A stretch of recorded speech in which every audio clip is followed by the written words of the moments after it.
Hello everybody, welcome back to another video. It is a blisteringly hot day. According to YouTube guidelines, I have to wear clothes, so this is the compromise. I've never worn sleeveless shirts before. But yeah, this is all I have to do. Unironically, I'm going to cook by the time this video ends. Anyway, I ran out of paper, so it's written on toilet paper, what I want to talk about today anyway. So, let's get these updates out of the way. Ideally, fast enough for me to not have time to recover from my sickness, because, you know, who needs rest when you can watch Subnautica videos. Anyway, first thing on here is that we do have proper confirmation now that we're going to have 5 hotbar slots. I know it's been jumping around a bit. You've seen the circular ones, the square ones. But if you start looking at the consistent updates, it looks like they've changed the hotbar slots to be 5 total. I know that sounds like a minor thing, but so many people were complaining about it. You would not believe. So now we have that. I think it might be because they've added a new tool. I'm not sure what that one, I think in the middle is. It could be a welder, it could be a DNA extractor. It's the canister on the front that gets me because it doesn't look too much like a DNA extractor, but I can't really think of what else would use a flipping canister like that. With hindsight, I also want to say it could very easily be a battery. I didn't even consider it could be an untextured battery, which sort of, considering the nose looks like a repair tool, it could very easily just be a repair tool. Oh, there goes my paper. Let's see, we got some cool new fish. Looking through the video, sorry for fidgeting, we're seeing a bunch of new little species. The electrical one is particularly interesting to me. I really like having everything react and, you know, they all seem to care about the vehicles this time. They're not just mindless AI. But I don't know how these ones work. In the video, it kind of looks like they latch on and electrify, but I'm not sure if they're draining power or if they're shocking the vehicle or if they just like it so they light up. Because in one of the clips, you do see the power level drop to 99, but how do we know that isn't just idle usage, you know? It's really tough to, because we don't have any context, we've never seen them before. Also, we got another view of the big moonfish. Again, sorry about the sick voice, but we got to see the giant moonfish again. This one's kind of, Evangelion coded. You know, in terms of its colors, it's a lot edgier. It's the dark cousin of the moonfish, or the half moon, whatever it's called. But it'll be really interesting to see how they try to play more into these ecosystems, or at least appearing to have some semblance of an ecosystem. That'll be awesome. I'm way too excited over fish, honestly. There's so many cute little guys, but there's nothing to say about them because they've given us no information. Although I would still want an audio devlog above a fish devlog any day. Let's consult the toilet paper. Chassis. So they covered the chassis, and they seem pretty cool. The modular concept is great. I think they are taking it in the right direction by trying to do what worked with the Seamoth, but also doing something new. But at the same time, I'm really curious about the extent of the chassis system, because they mention it being like a tadpole, and tadpoles grow up, they become new things.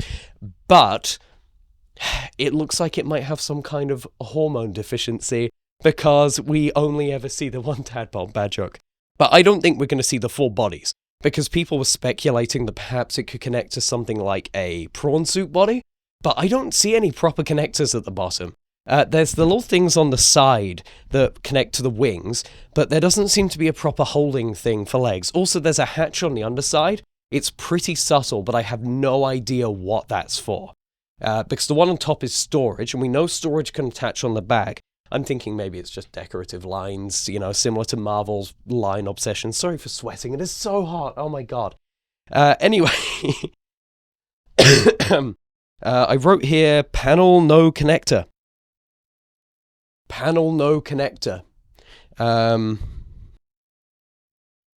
pretty sure that's what I just spoke about. Editing me here, yes, I was talking about the panel that I just described. I don't know why I blanked on that. Let's see. Neat little details. The glass has a hex pattern. Kind of reminds me of the Covenant from Halo. I really hope this carries across to more surfaces, having like these real, wow, having these really subtle textures that you can only see when the light catches them at a certain angle, but I was wondering if potentially it's their type of enameled or reinforced glass, and it's their way of telling us that this stuff is going to last way better than a standard glass. I just can't get excited with a voice crack, damn it. Let's see. We got the blight through one of the scenes when it was going through. We thought it was like metallic at first, but it kind of looks like mushrooms, and we're pretty sure it is yet another appearance of the blight. Still don't know much about that, but you know, Kingdom of Axum, blah blah blah, blight on crops. So something's going to be corrupting the planet. It probably ruined the habitation. As I always say, go back and watch the half-hour video I did that literally broke everything like this down, or the first video. Shh. Just go look at stuff like that. I can't be bothered re-explaining it every single video.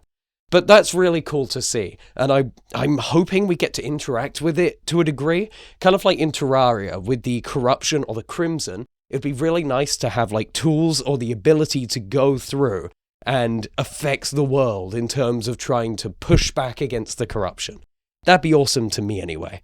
And then finally, we have the Welcome Center. I don't know if it is the Welcome Center, but throughout the whole thing, I'll throw this away now, we get to see little clips of abandoned buildings, bits of wrecks, we see some untextured stuff, and I'm pretty sure that the building we see with the little cable running up to it, at first I thought it was a player-made building, but it went through the land, and I don't think we're having terraforming this time. I'm pretty sure it is the Welcome building we saw earlier. Editing me will throw up a thing on screen for that. Somewhere. Maybe it covered me, I don't know. Anyway, that's about it. There really isn't much to it, but it is exciting seeing all these little things.